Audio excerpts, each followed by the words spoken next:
आपका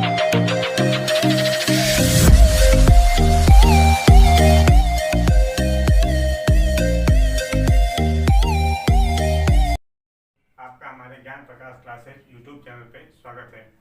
यह हमारी परसेंटेज की दूसरी क्लास है। इससे पहले परसेंटेज की पहली क्लास में हमने बताया था कि कैसे प्रतिशत वृद्धि या प्रतिशत कमी निकाली जाती है। आज हम सीखेंगे कैसे प्रतिशत वृद्धि और प्रतिशत कमी के साथ हम और भी चैप्टर्स को कैसे इंटरलिंक करेंगे। इसके लिए आपको थोड़ा वेट करना पड़ेगा। पिछले वीडियो में हमने टाइप 2 का एक क्वेश्चन कराया था और कहा था कि आगे आने वाले वीडियो में उसे कंप्लीट कराया जाएगा।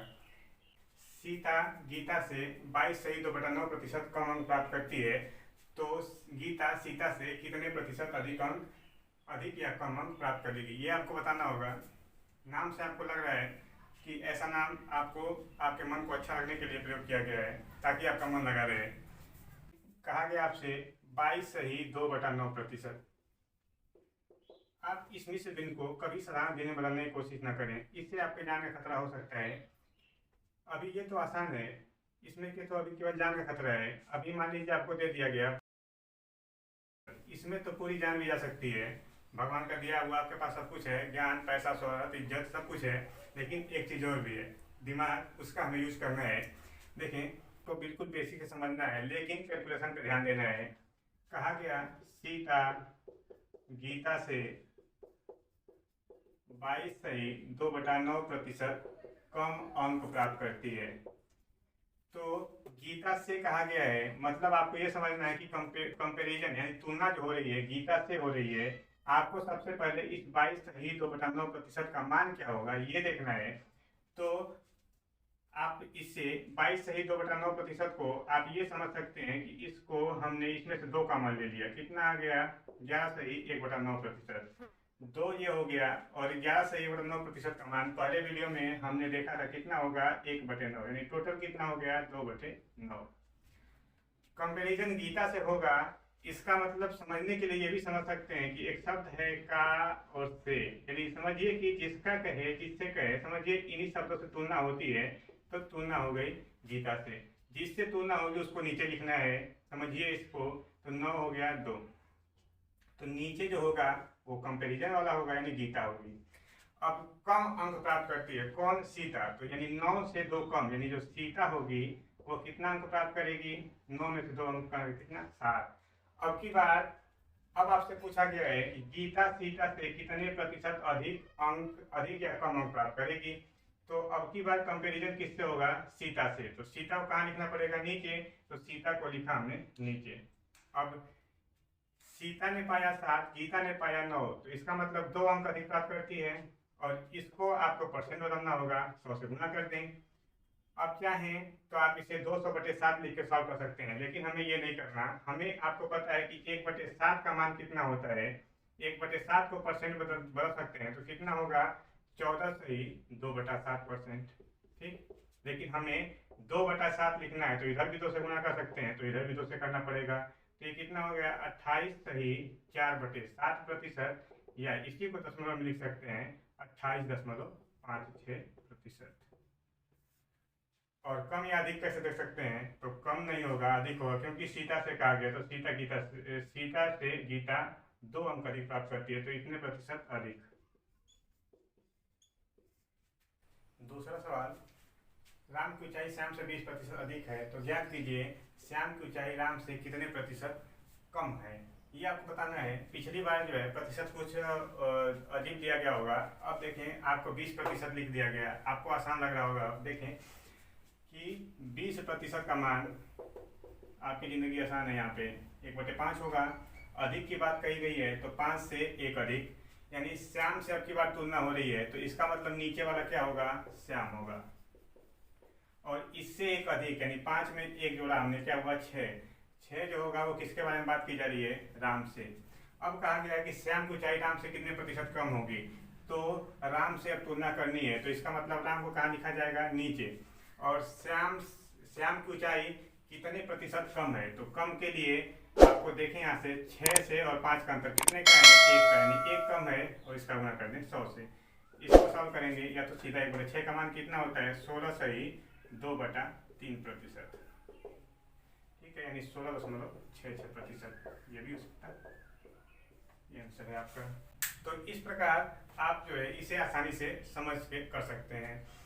बस समझना क्या है, जिसका जिससे समझिए उससे तुलना हो गया, जिससे तुलना होती है उसको नीचे लिखा जाता है। अब 20, अब आपको ये मुश्किल आएगा कि 20% को 1/5 क्यों लिखें, तो फिर भी देखें इधर 20% यानी 20/100, ऊपर नीचे 20 से भाग यानी 1/5। इसको आप यहाँ से देखें 1/5, इसीलिए 1/5 लिख दिया। कंपेरिजन पे आधारित चौथा प्रश्न ये पूछा जाता है आपसे कि दो संख्याएं क्रमशः एक तीसरी संख्या से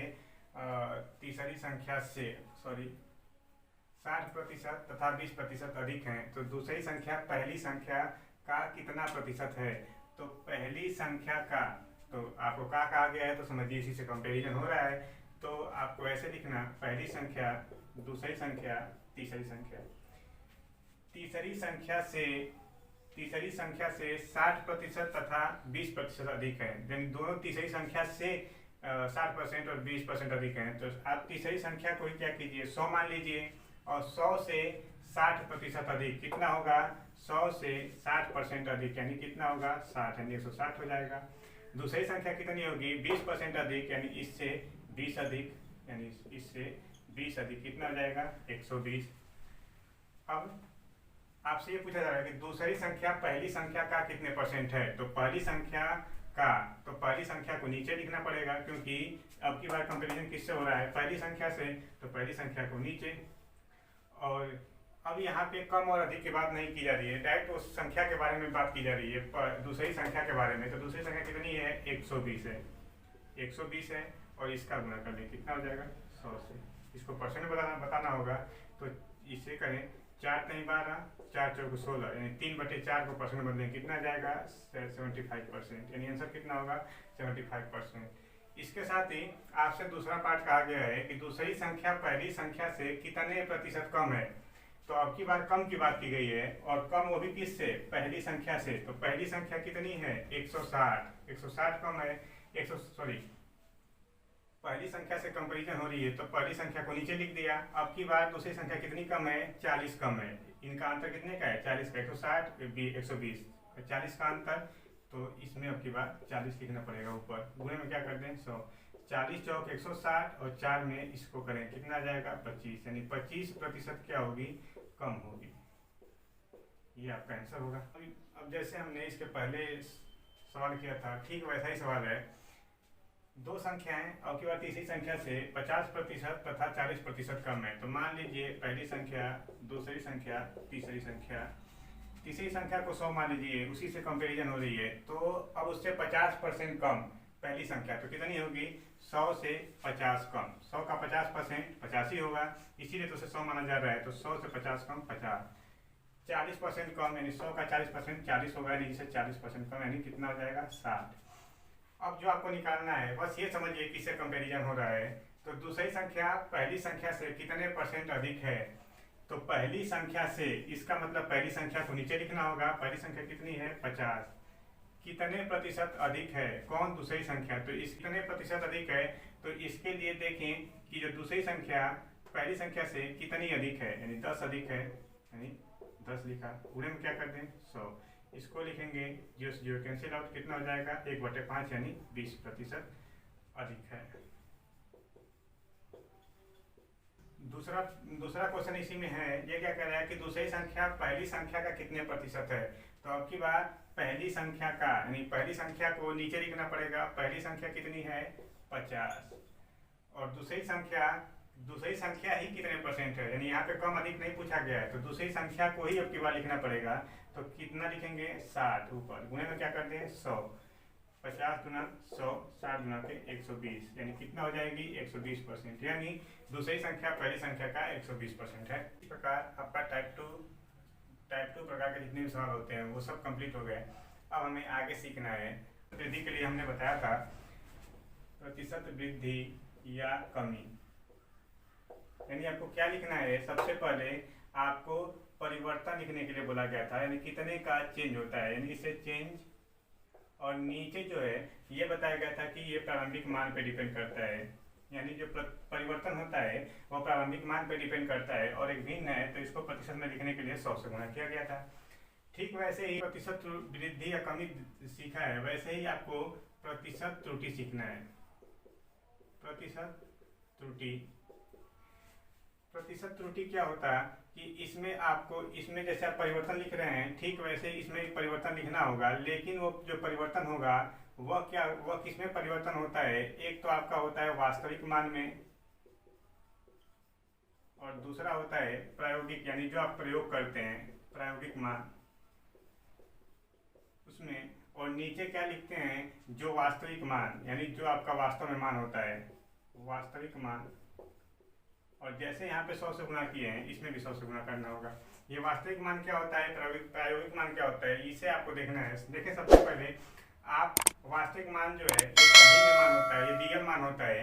जैसे मान लीजिए आप अगर फिजिक्स पढ़े होंगे स्कूल में, तो आप जानते होंगे कि उसमें प्रैक्टिकल करना पड़ता है, और प्रैक्टिकल करते समय आपको बहुत सारे मान निकालने पड़ते होंगे, बहुत सारे परीक्षण करने पड़ते होंगे। मान लीजिए आप स्मॉल जी यानी गुरुत्वीय त्वरण का मान प्रैक्टिकल करते हैं, तो उसमें पेंडुलम की सहायता से प्रैक्टिकल होता है। इसका वास्तविक मान तो 9.8 होता है, लेकिन अगर आप परीक्षण लेंगे तो एक 10 होता है। मान लीजिए इसमें एक मान आ गया 10, 11 या 8 हो गया, ऐसे कई मान आते हैं। आपको इनमें ये जो होगा ये वास्तविक मान होगा, और ये जो सभी होंगे ये प्रायोगिक मान होते हैं। और वास्तविक मान का मतलब क्या होता है कि ये जो मान होता है वो सही होता है, और प्रायोगिक मान मतलब ये परीक्षणों के द्वारा मान प्राप्त होता है, मतलब इसमें कुछ ना कुछ त्रुटि होती है। मतलब ये समझ सकते हैं कि ये इससे जो वास्तविक मान होता है सही होता है, प्रायोगिक मान क्या होता है गलत होता है। उस सही और गलत मान का अंतर लेना है, और नीचे वास्तविक मान को लिखना है, गुणा कर देना है 100 से। सवाल के थ्रू इस बात को समझते हैं प्रतिशत त्रुटि को। लेकिन उससे पहले एक बात समझ लीजिए। कैसे? जैसे आप मान लीजिए प्रतिशत वृद्धि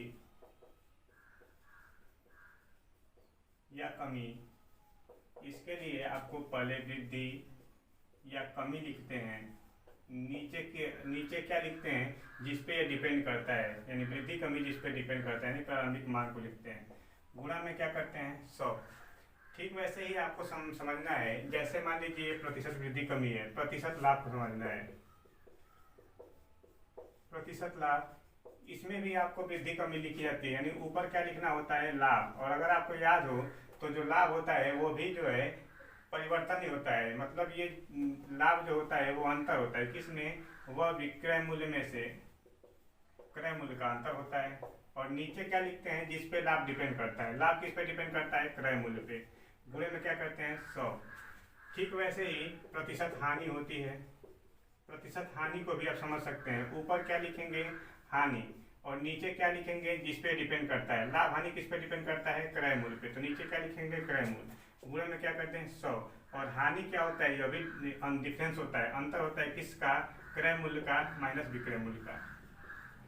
ये सब बातें आपको लाभ हानि में सिखाई जाएंगी, लेकिन अभी आपको क्या समझना है कि ये सब जो प्रतिशत वृद्धि या कमी, प्रतिशत लाभ, प्रतिशत हानि, ये सब एक दूसरे से इंटरलिंक है। और ठीक वैसे ही आगे आप पढ़ते होंगे प्रतिशत बट्टा। प्रतिशत बट्टा क्या होता है? वह होता है बट्टा यानी डिस्काउंट। और डिस्काउंट किस पे डिपेंड करता है? यह मार्केट प्राइस पे डिपेंड करता है, यानी अंकित मान पे डिपेंड करता है। यानी नीचे लिखेंगे क्या? अंकित मान। गुणे में 100। इस प्रकार आप देख रहे होंगे कि एक पैटर्न बनता सा दिख रहा है आपको। लाभ किस पे डिपेंड करता है? क्रय मूल्य पे। हानि किस पे डिपेंड करता है? क्रय मूल्य पे। बट्टा यानी डिस्काउंट किस पे डिपेंड करता है? अंकित मूल्य पे। जो जिस पे डिपेंड करता है उसके नीचे लिख सकते हैं और गुणे में 100 कर सकते हैं। तो इस प्रकार ये आप केवल परसेंटेज ही नहीं सीख रहे हैं, आप जो है आगे आने वाले चैप्टर्स के बारे में भी पहले से जानकारी प्राप्त कर रहे हैं परसेंटेज को। अब आपको समझ में आ रहा हो क्यों पहले परसेंटेज से शुरुआत की गई थी। अब क्वेश्चन देखते हैं। देखिए इस प्रश्न में जैसे दिया गया है कि भौतिक विज्ञान के प्रयोगात्मक कार्य हेतु एक छात्र जो है त्रुटि करता है। सवाल को पढ़ने से आपको लग रहा होगा कि वो क्या है, 5/6 के बजाय 6/5 से गुणा करता है। मतलब क्या है कि एक छात्र जो है जो उसे 5/6 से गुणा करना था, लेकिन 6/5 से गुणा करता है। इसका मतलब ये है कि अगर वह किसी संख्या में 5/6 से गुणा करता तो उसका मान सही आता, लेकिन वह गलती क्यों करता है? क्योंकि वह 6/5 से गुणा करता है। तो हमने बताया कि जो वास्तविक मान होता है वो सही होता है, तो इसका मतलब ये जो मान होगा वो वास्तविक मान होगा, और ये जो मान होगा 6/5 से जो गुणा करने के बाद आएगा वो क्या होगा, प्रायोगिक मान होगा।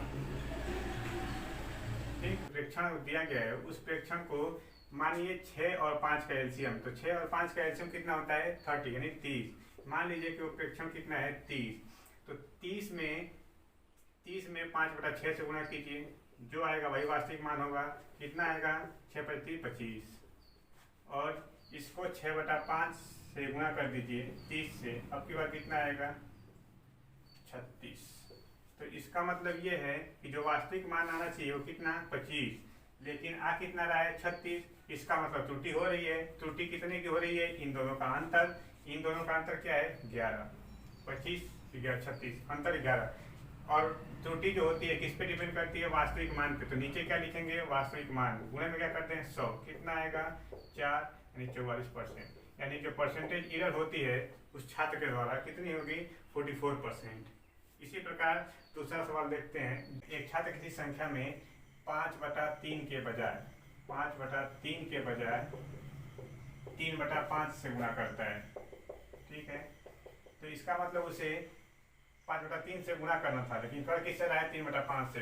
जैसे हमने पिछली क्वेश्चन की तरह इसमें क्या करें, संख्या जो है उस संख्या को 3 का और 5 का एलसीएम ले लीजिए, तो ये एलसीएम कितना हो जाएगा 15।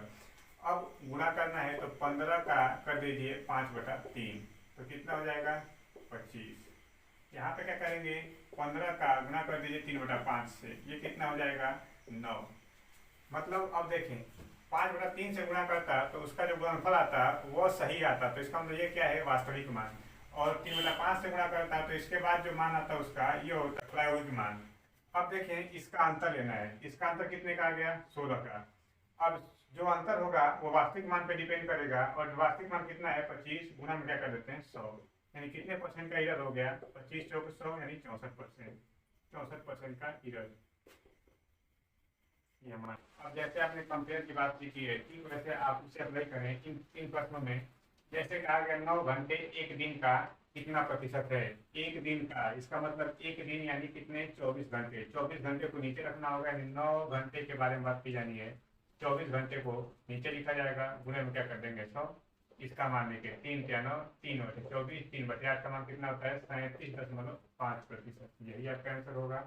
ऐसे ही 130 मिलीलीटर को 6.5 लीटर में बदलना होगा, इसको आपको बताना है ये कितने प्रतिशत होगा। तो ठीक वैसे 130 मिली की बात की जा रही है, तुलना आपकी बात किससे होनी है 6.5 लीटर से, तो 6.5 लीटर, क्योंकि ये लीटर है नीचे, ऊपर मिलीलीटर है, तो आपको क्या करना है लीटर को मिलीलीटर बदलना होगा, तो किससे गुणा करेंगे 1000 से। अब ऊपर इसे परसेंटेज बदलना है तो 100 से गुणा करेंगे, तो 2 0 से 2 कैंसिल आउट, ये कितना हो जाएगा 65 गुना 130, यानी कुल कितना हो जाएगा 2%। अब जैसे दो बातें आपने कंपेयर करने के लिए सीखी है, अब तीसरा सवाल आपको करना है, और करने के बाद आप इसका आंसर कमेंट बॉक्स में बताएं। अब हम टाइप 4 की बात करेंगे, जो आधारित है मूल्य, खपत और खर्च से। देखें बोर्ड पे लिखा है मूल्य में अगर खपत से गुणा करते हैं तो खर्च होता है। अब ये मूल्य क्या है, खपत क्या है, खर्च क्या है, इसे आप समझें। मान लीजिए आप किसी दुकान पे जाते हैं और दुकानदार से आप कोई सामान, मान लीजिए चावल खरीदते हैं, तो आप दुकानदार के पास गए, मान लीजिए उसने रेट बताया 20 रुपये प्रति केजी, चावल का रेट बताया 20 रुपये प्रति केजी। आपने सोचा, आपने अपने परिवार का एस्टिमेट देखा और आपने अंदाजा लगाया कि आपको 5 केजी की जरूरत है, तो मान लीजिए आपने कितना खरीदा 5 केजी। ठीक है, अब आप खुद बताइए 20 रुपये प्रति केजी के हिसाब से आपने 5 केजी चावल खरीदा, आपको कितने रुपए देने पड़ेंगे उस दुकानदार को, तो आपका आंसर कितना आएगा 100 आया। क्यों 100 आया, आपने क्या किया होगा इस 20 में 5 से गुणा किया होगा, मतलब आपने 20 रुपये प्रति केजी यानी मूल्य है, और ये 5 केजी खपत है, और खर्च आपने 100 रुपये अपनी जेब से दिया है, ये आपका खर्च है। तो ये आपका मूल्य हुआ, ये खपत, यानी मूल्य में खपत से गुणा करते हैं तब जाके आपको खर्च प्राप्त होता है। अब इस पे आपको बेसिक सवाल परसेंटेज पे किस तरीके से पूछे जाते हैं वो सवाल हम एक बार बोर्ड पे लिखते हैं, फिर आपको सवाल कराते हैं। अब इनके बेसिक सवाल, प्राइस, कंजम्पशन, एक्सपेंडिचर। देखें, सबसे पहले आपको मूल्य लिखना है। मूल्य यानी कि प्राइस, मूल्य। तो इसमें आपको 40% की वृद्धि हो रही है। तो 40% का मतलब ये समझे कि 40% यानी 40/100, ऊपर नीचे 20 के बाद 20 में 40, 20/100। अब वृद्धि की बात हो रही है तो 5 पे 2 की वृद्धि होगी, यानी मान कहाँ से कहाँ जाएगा, 5 से 7 जाएगा। फिर अब देखना है हमें खपत, मूल्य के बाद खपत। तो खपत यानी कंजम्पशन। कंजम्पशन जो है 25% की कमी होनी है। तो 25% की कमी का मतलब क्या हुआ कि 25 यानी कि 25 भरना कितना होगा, 1/4, 25/100, 1/4। अब इसमें कमी कर दी है, यानी 4 में 1 की कमी होगी, मान कितना होगा, 3, यानी अपना मान कितना जाएगा, 4 से 3। अब मूल्य पता है, खपत पता है, अब खर्च निकाल सकते हैं। यानी खर्च जो है आपका एक्सपेंडिचर, ये कितना होगा, तो मूल्य में खपत से गुणा करने के बाद ही खर्च आएगा। तो 5 और कितना हो गया, 20, और 7 से कितना हो गया, 21। अब जो हमारा खर्च है पहले 20 था, अब कितना होता है, 21। इसका मतलब वृद्धि कितने की हो रही है, 1 की। किस पे हो रही है, 20 पे, गुणा में क्या करते हैं, 100। यानी कितने परसेंट की वृद्धि हो जाएगी, 5% की। 5% की वृद्धि हो गई खर्च में। यही हमारा आंसर है। इसी प्रकार आप टाइप 4 का दूसरा प्रश्न देखें और ये भी बताएंगे क्या अंतर है। भोजन बनाने वाली तेल की कंपनी में 25% की वृद्धि होती है। तो सबसे पहले आप मूल्य लिखें यहाँ पे। मूल्य, मूल्य में 25% की वृद्धि। तो 25% की वृद्धि का मतलब भी आपने सीखा कितना होगा, 1/4। अगर वृद्धि है तो 4 से 1 की वृद्धि कितनी हो जाएगी, 5। अब की बार आपको खपत बताना है। पिछली बार में क्या था कि आपको खर्च बताना था, अभी आपको क्या है, खपत बताना है। और खर्च आपको दिया गया है। खर्च क्या दिया गया कि समान रहे। इस प्रकार तो परिवार को अपनी खपत में कितने प्रतिशत की कमी करना चाहिए, खर्च न बढ़े। खर्च न बढ़े मतलब खर्च समान होना चाहिए। तो खर्च समान होने का मतलब क्या है, उसमें अनुपात कितने का है, 1:1 का। जब कभी भी आपको एक रेशियो पता है, दूसरा रेशियो आपको पता करना है, और खर्च यानी जो तीसरा रेशियो उसी अनुपात में यानी सेम रखना है, तो आप क्या करें, इसका ये जो अनुपात है उसका उल्टा करें। मतलब इस 5 को यहाँ लिख दें और इस 4 को इधर उल्टा लिख दें। ठीक, तो ये 5 यहाँ पे आ जाएगा और ये 4 इधर आ जाएगा। मतलब क्या है, आपने शक्तिमान देखा होगा, एक कैरेक्टर आपने देखा होगा जो ऐसा करता था, अंधेरा कायम रहे, इस टाइप का देखा होगा आपने। यदि हाँ तो फिर इसे कमेंट करें। तो मतलब क्या है कि खपत पहले क्या था, 5, अब कितना होता है, 4। इसका मतलब खपत में कमी होती है, कितने की, 1 की। खपत में कमी हुई 1 की, और किस पे हुई, 5 पे, गुणा में क्या करते हैं, 100। तो कितना जाएगा, 5, 20%। 20% की कमी। अब 1 की कमी 5 पे हुई, क्यों नहीं 4 पे, क्योंकि कमी और वृद्धि जो होती है हमेशा प्रारंभिक मान पे होती है, और प्रारंभिक मान है क्या, 5, इसीलिए 5 पे लिखा गया। 1/5 गुणे 100, 20% कमी। अगर आप पिछले दोनों क्वेश्चन को समझ चुके हैं तो इस क्वेश्चन को भी आप देखें। कहा गया कि चावल की कीमत यानी प्राइस, जो चावल की कीमत है, मूल्य है, उसमें 20% की वृद्धि होनी चाहिए। 20% की वृद्धि का मतलब 20/100 यानी 1/5। मैं उम्मीद करता हूं कि आपको ये प्रतिशत जो है डायरेक्ट लिखना आ गया होगा। वृद्धि का मतलब इसमें प्लस करना है, मतलब पहले प्राइस 5 थी तो अब कितनी हो जाएगी, 6। दूसरी बार आपको खपत के बारे में कुछ नहीं कहा गया, मतलब आपको खपत यानी कंज्यूमशन आपको बताना है। लेकिन खर्च के बारे में क्या कहा गया, यानी एक्सपेंडिचर में 10% की वृद्धि होनी चाहिए। तो 10% का वृद्धि का मतलब आप समझते हैं 1/10, यानी कि 10 पे 1 की वृद्धि होनी चाहिए, मतलब मान 10 से 11 होना चाहिए। तो 10 से 11 होना चाहिए। पिछली बार आपने देखा कि यहाँ पे खर्च समान था, यानी रेशियो कितना था, 1:1 का। अब आपको अनुपात 1:1 नहीं है, तो आप पहले क्या कीजिए, 1:1 बनाइए। 1:1 लाने के लिए हमने फिर वही कहा, शक्तिमान वाली बात।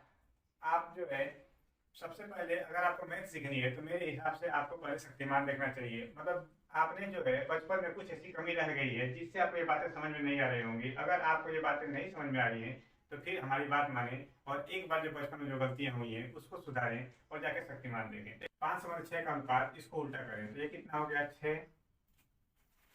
ये हो गया 6 और यहाँ से चला गया 5। ठीक, अब तो अनुपात कितने का हो गया, 1:1 का। क्यों, 5×30, 5×30। अब लेकिन हमें 1:1 का अनुपात नहीं बनाना है, हमें बनाना अनुपात कितने का, 10:11 का। तो इसके लिए हमें इस 10 को इधर लिखना पड़ेगा और इस 11 को इससे लिख के यहाँ पे 11 लिखना पड़ेगा। मतलब यहाँ पे आपका कंजम्पशन पहले जो है आपका खपत कितना था, ये निकालने के लिए आपको टोटल इसमें गुणा करना पड़ेगा। यानी कितना हो गया, 10×60। और यहाँ पे कितना बना, 11×5=55। ये आपका बन गया 55। मतलब पहले आपका खर्च कंजम्पशन यानी खपत था 60 kg का, अब कितना होता है 55 kg का। मतलब इसके बीच का अंतर कितने का है, 5 का। और ये कमी हो रही है और कमी वृद्धि प्रारंभिक मान पे होती है। प्रारंभिक मान 60 है, गुणा में कर दें 100।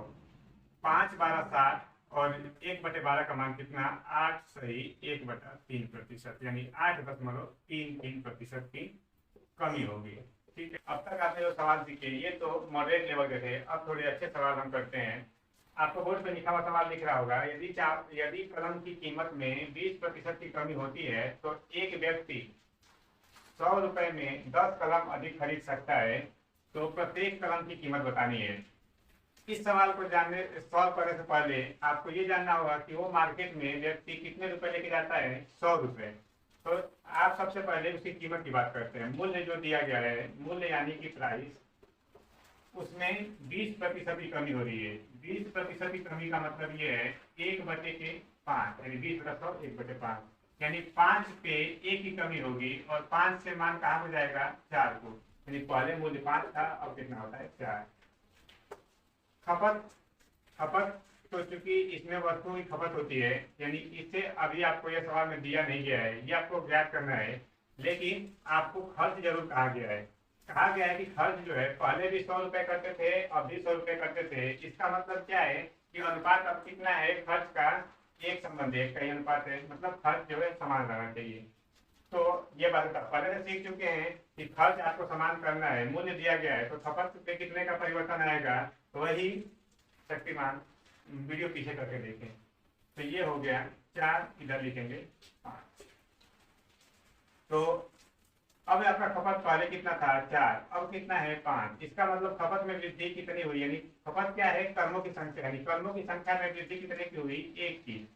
तो 1 की वृद्धि हुई। आपसे पूछा क्या गया है, नई कीमत। तो नई कीमत के लिए आप पहले ये तो पता करो कि जो नया खपत था वो कितना है। तो नया खपत क्या है, 5।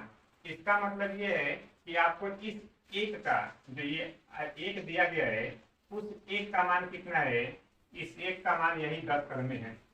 1 का मान कितना है, 10 कलम। तो आपको 5 का मान निकालना है। तो 5 का मान कितना हो जाएगा, ये 50 हो जाएगा। 1 का 5 गुना 5, तो 10 का 5 में कितना होगा, 50। इस प्रकार जो मूल्य होगा, यानी इस प्रकार जो है 50 क्या प्राप्त हुआ, ये 5 की वैल्यू है, यानी 5 की वैल्यू 50।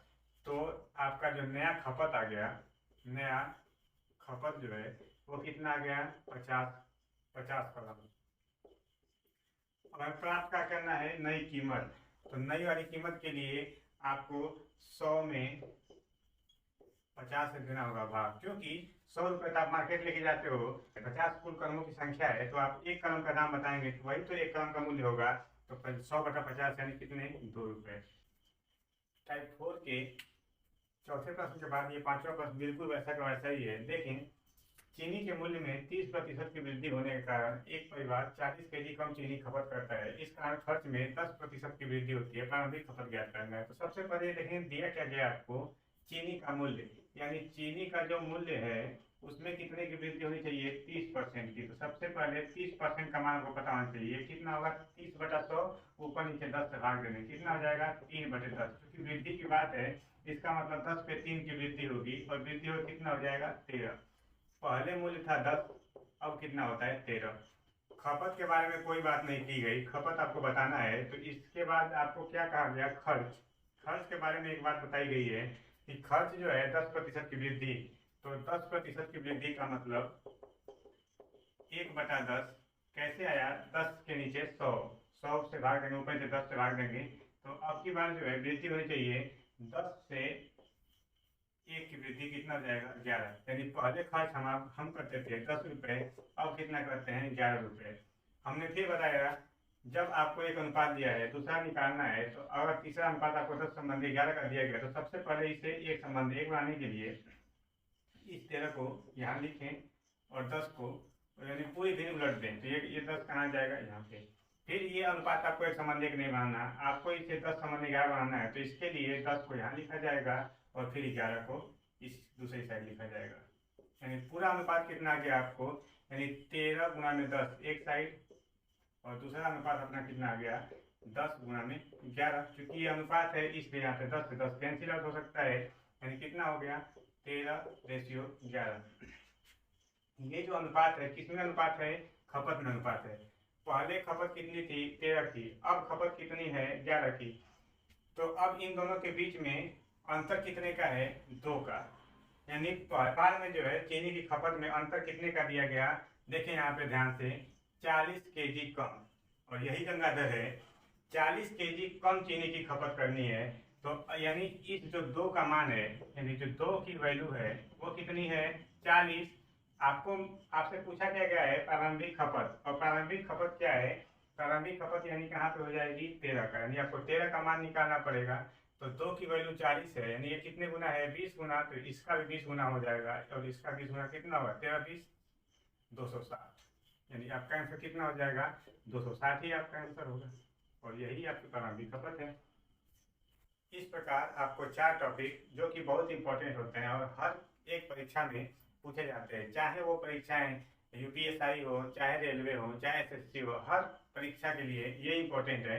और 4 अब तक हमने 4 टाइप जो है पूरे कवर करा दिए हैं, क्योंकि वीडियो ज़्यादा लंबा ना हो। और फिर नेक्स्ट टाइम मिलते हैं अपने 5वें टाइप के साथ, तब तक के लिए धन्यवाद। वीडियो पसंद आए तो लाइक करें, और चैनल पर नए हैं तो चैनल को सब्सक्राइब करें और बेल आइकन दबाना ना भूलें, ताकि आपको वीडियो का नोटिफिकेशन सबसे पहले प्राप्त हो।